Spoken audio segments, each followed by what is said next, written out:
Sarong ido sa Banwaning Goa, Camarines Sur, nagdadaranin kaugmahan ngunyan sa netizens makalis na makuha kay ni ang sarong nawawalang wallet. Uyan istorya ni Jessica Calinog. Man's best friend kun apudon ang mga ido, huli sa taglay kaining instinct na kadalasan data sa nabasta ikakaugma, alagad o umawon tapa.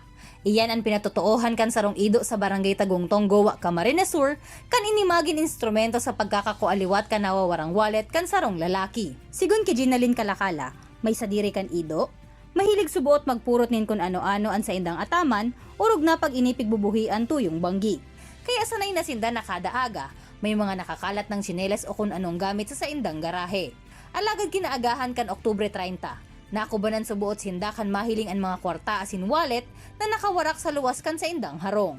Inisip nga namin, sabi ko, bakit meron doong wallet? Tawag dyan, wala naman pumapasok dito ibang tao. So yun nga, si Lenny pala yung kasi nakita namin na medyo may kagat yung wallet. Kan sa inday ning i-check, nahiling digdi an ID kan may sadiri, ATM card, asin 1,700 pesos.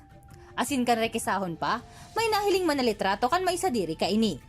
Kung kaya tulos ining pighanap kan pamilya ni Ginalyn sa paagi kan social media. Alagad deactivated subuot an account ka ini. Kaya nagpaanunsyo na sa nasubuot sinda sa radyo sa paglaom na mas madali ining maaaraman kan may sadiri.